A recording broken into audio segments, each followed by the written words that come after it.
So let's talk about as an artist, some of the people that you've collabed with. One of my favorite songs I've heard you do is on Shot Cobain's latest project.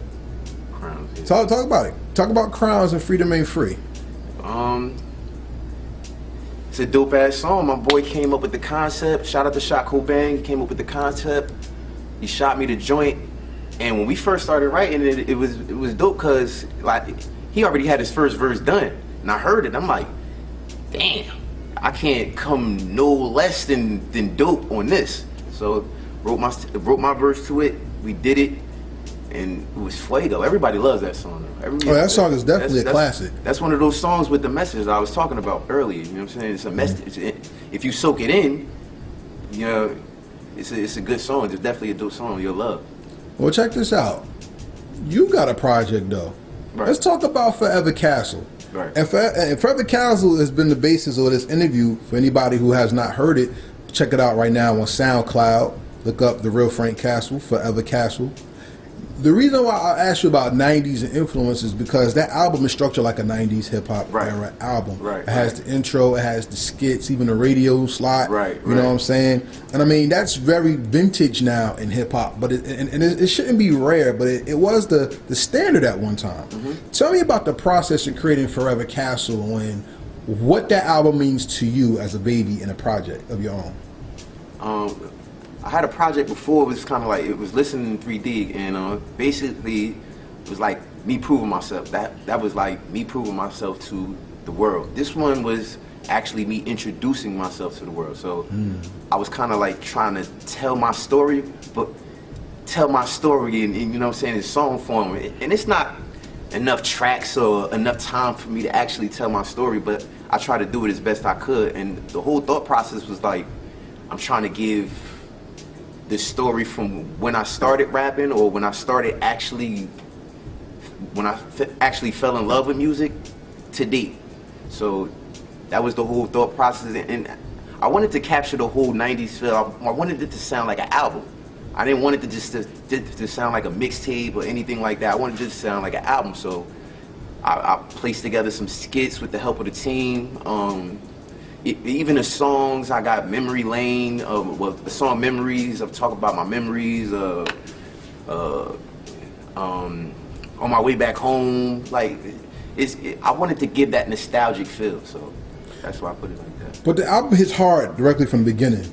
The skit, when Dad is like, what are you doing? It's like, I'm rapping, you know what I'm saying? Yeah. Even in the spot, it's like, yo, I'm putting this down.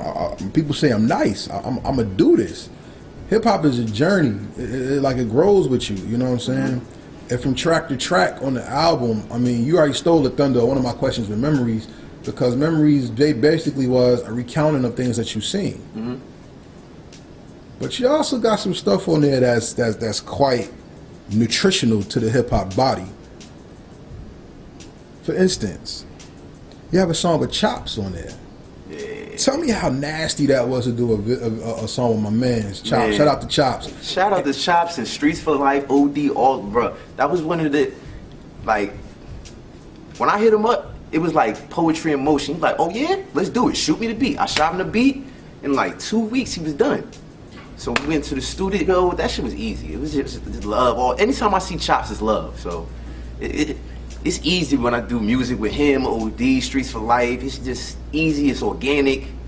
So that's easy. That song is that song is called I Bet You. And it's basically talking about like a lot of people, especially artists, they talk so much junk about what they do and da-da-da. In our era, we ain't talk about none of that. We did it, and that's all it was. So when we did that song, it was just like, I don't talk about it. You know what I'm saying? Be about it. And those who be talking about it, I bet you they not about it. So even with that, and crafting an entire album, we even gave something for the ladies to show appreciation. And there's very few artists that could go and dedicate a song to a lady and make it meaningful. Mm-hmm. Everybody who makes songs about ladies is all about, let me get high with my chick, or we just gonna fuck. Let me fuck. Yeah. Or, you know, my chick give me good head, and that's why she my chick. Which really doesn't make her a solid female anyway.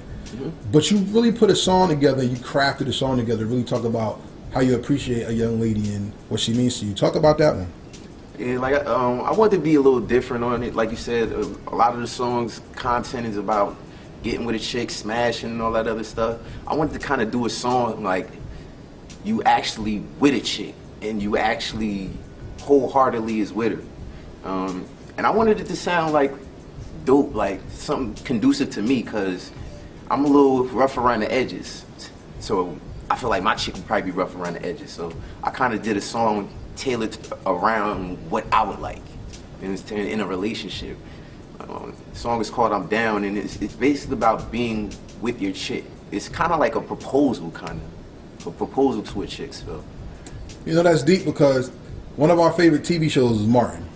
Martin is the first TV show that shows a young couple of color together on network syndicated television. Right. It was a hip hop relationship show. And from Martin to about the David Banner album, the God Box, Sister I'm Sorry. Right. That was crazy. That was a dude. Like along those lines, like love has never really been targeted as a topic. G.O.A.T did it with I Wanna Fold Clothes With You. You know what I'm saying? Fab did it with I'm So Into You. Yeah, and Kendrick done it, but we don't have a lot of top hit love hip hop records. Why do you think that is? I mean, that's a whole nother conversation. I mean, it's basically like, I feel like loyalty is at an all-time low now. Love is at an all-time. I'm not gonna say it's an all-time low. Like, it's just different now. Like, people don't love the same. People don't show love the same. People don't express themselves the same. It's probably a time and how easy it is to just send a text, or it's probably technology. I don't know, but it's just different now. So that's probably why, you know, it's difficult to actually portray love, or it's difficult to actually be out there like that. You know us dudes, we want to be players and all that other extra stuff, but once you get older, you start thinking about perspective and all that other extra stuff. But only that, let's just switch it around. Even love for the game and the culture is at an all-time low. Yeah, that too. I mean, I can't. I mean, as much as Instagram is flavorful for the eyes, it could kill your soul. You know, because everybody's rushing to look a certain way to put a picture up, and even with hip hop, everybody's rushing to put a song out, but not putting quality or committing themselves to a message in the music. Chuck D said at one time that in the title of his album, "Music in Our Mess Age." Not our message, in our messy age. And it seems like the public has taken this negativity and wear it like a badge of honor. Right. How, as an artist, do you counterattack the negative aspects of the culture and make it your own and make it breathe again? Basically staying true to myself, like, you know what I'm saying?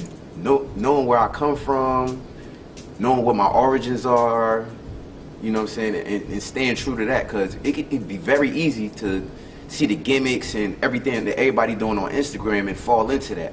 And that would change me, that would change my essence, and that would totally shift everything I'm doing, so I wouldn't do that.